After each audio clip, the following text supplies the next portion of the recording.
72 ఘన చరిత్ర గల ఆంధ్ర సారస్వత పరిషత్ ఆధ్వర్యంలో మాస్టర్ గజల్ శ్రీనివాస్ గారి పర్యవేక్షణలో 2026 జనవరి 3, 4, 5 తేదీల్లో గుంటూరు శ్రీ సత్యసాయి స్పిరిచువల్ సెంటర్ వేదికగా కుంభమేళను తలపించే విధంగా 3వ ప్రపంచ తెలుగు మహాసభలు ఘనంగా నిర్వహించబడుతున్నాయి.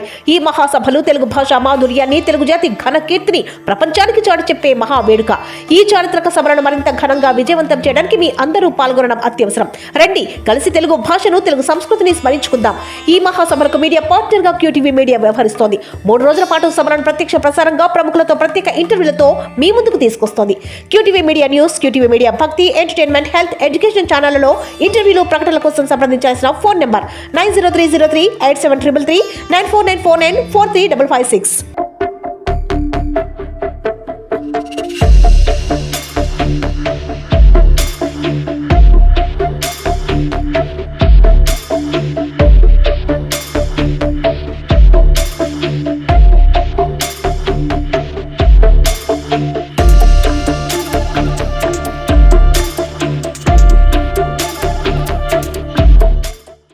సబ్ డివిజన్కి సంబంధించి హెచ్ఎల్ పోలీస్ స్టేషన్ లిమిట్స్లో రీసెంట్గా డిసెంబర్ 3వ తారీఖున మనకి హైవే పక్కన ఒక లేడీ, ఒక ఉమెన్ డెడ్ బాడీ ఉన్నట్లు మనకు ఇన్ఫర్మేషన్ వస్తుంది. సో దాని బేసిస్ మీద 279/2025 హెచ్ఎల్ఆర్పిఎస్లో కేసు రిజిస్టర్ చేస్తారు.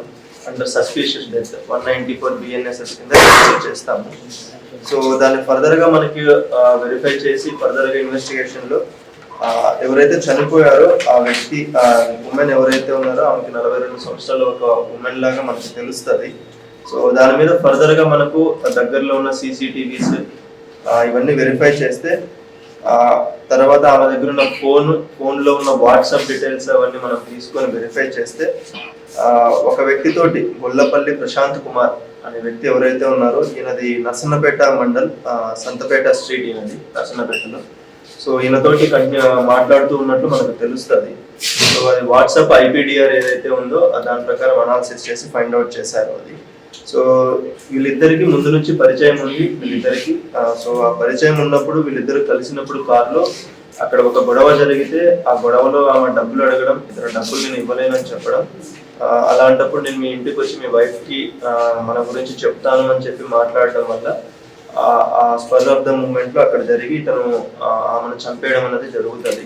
చంపేసిన తర్వాత ఆ బాడీని ఎక్కడ 2-3 చోట్లకి తీసుకొని వెళ్ళి అక్కడెక్కడ కుదరక హైవే పక్కన పడేసి కనిపించకుండా పడేసి వెళ్ళిపోయానని అనుకుంటారు. సో దాని మీద ఇతన్ని అరెస్ట్ చేయడం జరిగింది. సో ముందు పాత కేసెస్ కానీ లేవు మన దగ్గర, ఏం లేదు.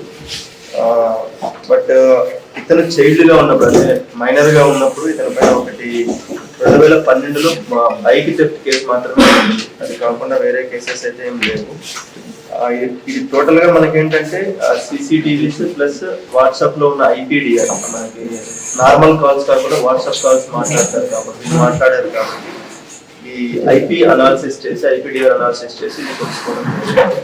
సో దీనికి సంబంధించి మనకి SDPO Srikakulam, CI Jayarpuram and SI HL, SI GC ఈ టీం మొత్తం ఇందులో అండ్ ఇంకా కొంతమంది కానిస్టేబుల్స్ అందరూ ఈ టీంలో వర్క్ చేయడం జరిగింది. ఇది ఫస్ట్ కేసు. తర్వాత మనకి సెకండ్ కేసు వచ్చి శ్రీకాకుళం రూరల్ PS 289/2025. సో ఇందులో ఏంటంటే కొంతమంది వ్యక్తులు కొద్ది రోజుల క్రితం ఒక షార్ట్ వెపన్ ఇక్కడే ఉంది మనకి. సో ఈ వెపన్ ఒకటి కొనుక్కొని దానితోటి అఫెన్స్ చేయడానికి ట్రై చేస్తూ ఉంటే మనం పట్టుకోవడం అనేది జరిగింది. సో ఇది కూడా మనకి ఏంటంటే ఈ ఫస్ట్ కేసు ఏదైతే ఇన్వెస్టిగేషన్ చేస్తున్నామో అందులో రాబడిన ఇన్ఫర్మేషన్ ప్రకారం ఫర్దర్ గా ఇది వెరిఫై చేయడం జరిగింది. సో ఈ వెపన్ ని మనకి టోటల్ గా ఈ అఫెన్స్ కి సంబంధించి టోటల్ గా మనకి 5 మంది ఇప్పుడు ప్రజెంట్ అక్యూజ్డ్ ని అరెస్ట్ చేయడం జరుగుతుంది. వీళ్ళు కాకుండా ఇంకా కొంతమంది ఉన్నారు. సో వాళ్ళని కూడా ఫర్దర్ గా మనము ఎవిడెన్స్ ప్రకారం అది అరెస్ట్ చేయడం జరుగుతుంది.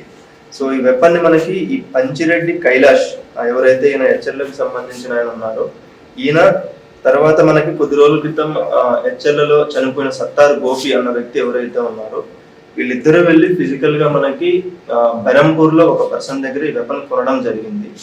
అది తీసుకొని వచ్చి వీళ్ళు మణి, అలబన మణి, కలగ ఉమా మహేశ్వరరావు, ఉద్యాన ప్రశాంత్ కుమార్, సో వీళ్ళందరూ కూడా ఏంటంటే ఈ వెపన్ ని యూజ్ చేసుకొని అఫెన్స్ చేయడానికి అన్నది ట్రై చేస్తూ ఉన్నారు.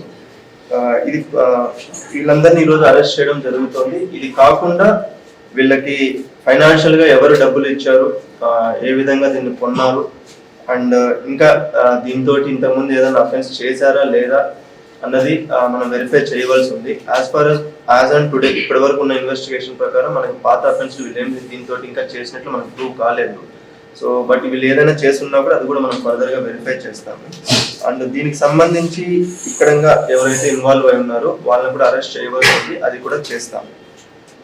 దీనికి సంబంధించి మనకి SDPO Srikakulam, CI JRPuram, SI Srikakulam rural, SI HL, so ఈ టీం ఏదైతే ఉందో ఈ టీం మొత్తం దీనిపైన వర్క్ చేయడం జరిగింది.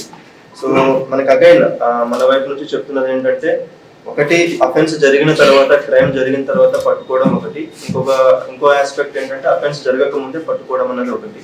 So both ways Srikakulam police are doing good work. So ఈ ఎంటైర్ టీమ్ ఏదైతే ఉందో ఆ టీమ్ కి ఈ అఫెన్స్ జరగకుండా ఆపినందుకు వీఆర్ కంగ్రాచులేటింగ్ దెమ్. ఇందులో ఫర్దర్ గా ఎవరెవరైతే ఉన్నారో వాళ్ళని అరెస్ట్ చేయడం కూడా జరుగుతుంది. వీళ్ళకి ఎవరైతే ఇందులో అరెస్ట్ చేస్తున్నామో ఈ 4-5 మెంబర్స్ ఉన్నారో వీళ్ళకి ప్రీవియస్ క్రైమ్ హిస్టరీ కూడా ఉంది. మనకి శ్రీకాకుళం 1 టౌన్ లో కావచ్చు, హెచ్ఎల్ లో కావచ్చు, జేఆర్పురం స్టేషన్ లో కావచ్చు, వీళ్ళపైన పాత కేసెస్ కూడా ఉన్నాయి. సో అది ఫర్దర్ గా మనము ఇన్వెస్టిగేషన్ చేసి ఈ కేసును ఫైనలైజ్ చేయడం అనేది జరుగుతుంది. సో వీళ్ళందరూ ఒకే దగ్గర ఉన్నారు. ప్రశాంత్ అన్న ఫస్ట్ కేసులో ప్రశాంత్ వేరు, సెకండ్ కేసులో ప్రశాంత్ వేరు. ఇద్దరిది పేరు ఒకటే, ఇద్దరిది కూడా మనకి నర్సన్నపేట ఏరియానే వాళ్ళది. ఫస్ట్ కేసు ప్రశాంత్ మనకి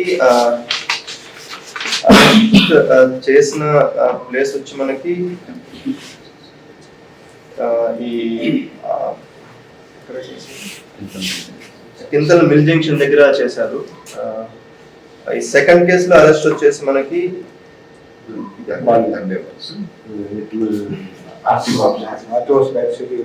ఆర్టీఓ ఆఫీస్ దగ్గర ఒక ఇంటి దగ్గర ఉన్నప్పుడు జగనన్న కాలనీ అక్కడ ఒక కన్స్ట్రక్షన్ జరుగుతున్న ఒక హౌస్ లో వీళ్ళు ఉన్నారు, తండ్యం వలస విలేజ్ దగ్గర.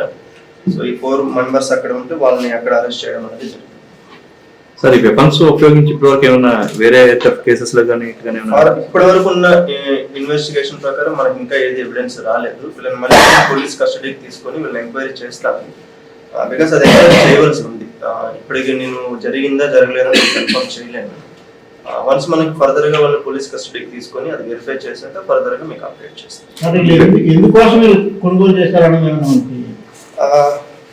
సో ఇందులో ఏంటంటే 2 ఆస్పెక్ట్స్ ఉన్నాయి. ఒకటి ఆ చనిపోయిన వ్యక్తి సత్తాల గోపి ఎవరైతే ఉన్నారో ఇది ఒక ఆస్పెక్ట్. సెకండ్ ఆస్పెక్ట్ ఏంటంటే వీళ్ళ ఓన్ గా వీళ్ళు ఏదన్నా ఇష్యూస్ చేయడం, అంటే ఎవరైనా బెదిరించడం కానీ ఇలాంటి కొన్ని మనకి నోటీస్ లో ఉన్నాయి అవి.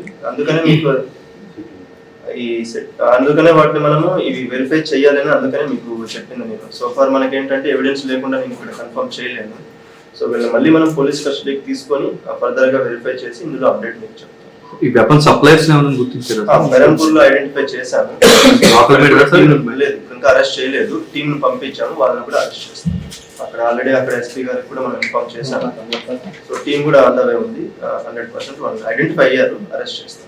సార్ ఇప్పుడు వీళ్ళు దొరికిన ఏరియాలోనే జగనన్న కాలనీ ఏరియాలో ఎక్కువ ఇల్లీగల్ సంబంధించిన యాక్టివిటీస్ అవుతున్నట్టు ప్రచారం జరుగుతుంది. అక్కడ ఏమన్నా నిఘా పెంచారా? అంటే ఇల్లీగల్ అంటే ఈ గంజాయి తాగుతున్నారనో అల్లరు మోకలను గంజాయి తాగుతున్నారా లేదా అన్నది స్పెసిఫిక్ గా చెప్పాలి. ప్రతిదీ మనం గంజాయి అనలేము, అలాగని లేదు అని మనం అనలేము. ఏదైనా ఇష్యూ జరిగినప్పుడు నిజంగా గంజాయి తాగుంటే 100% మనం స్ట్రిక్ట్ యాక్షన్ తీసుకుంటాం. మీరు కూడా చూస్తున్నారు మనకి గాంజా పైన మనం ఎంత ఎఫెక్టివ్ గా పని చేస్తున్నాం అనేది లాస్ట్ 1.5 year గా చూస్తున్నాం. ఓకే, అందులో మళ్ళీ మనకేం సెకండ్ థాట్ లేదు. అది ఎవరున్నా కూడా గాంజాకి సంబంధించి as per government instructions, as per DG sir instructions 100% will be very tough on that. మీరు ఇప్పుడు ఇక్కడ ఏదైతే అంటున్నారో జగనన్న కాలనీకి ఆ ఏరియాకి సంబంధించి ఏదైతే అంటున్నారో ఆ ఏరియాలో కూడా మీరు ఏదైనా స్పెసిఫిక్ ఉంటే 100% చెప్పండి. ఇప్పుడు మనకు అక్కడ సర్వేలెన్స్ బాగా ఉంది కాబట్టి, మన ఇన్వెస్టిగేషన్ ప్రాపర్ గా ఉంది కాబట్టి ఇలాంటి అఫెన్సెస్ జరగకముందే మనం పట్టుకోగలుగుతున్నాం. So we're very confident that మన సర్వేలెన్స్ బాగుంది, మన ఇన్ఫర్మేషన్ సిస్టమ్ బాగుంది, మన ఇన్వెస్టిగేషన్ కూడా ప్రాపర్ గా జరుగుతుంది కాబట్టి వీళ్ళందరినీ పట్టుకోగలుగుతున్నాము. మీరు స్పెసిఫిక్ ఏదైనా ఇష్యూ ఉంటే జనరల్ గా కాకుండా స్పెసిఫిక్ గా ఇలా మనకి ఇలా పలానా ప్లేస్ లో ఇలా జరిగింది అని మీరు చెప్తే 100% దానిపైన యాక్షన్ తీసుకుంటాం. మన నోటీస్కి ఏవైతే వస్తున్నాయో వాటిపైన పక్కాగా తీసుకుంటాం. సార్ న్యూ ఇయర్ సంబంధించి ఎలాంటి ఆంక్షలు పెడుతున్నారు? న్యూ ఇయర్ సంబంధించి ఎలాంటి ఆంక్షలు పెడుతున్నారు? ముఖ్యంగా ఈ సోషల్ మీడియాలో ఎక్కువగా ఇది అయిపోతే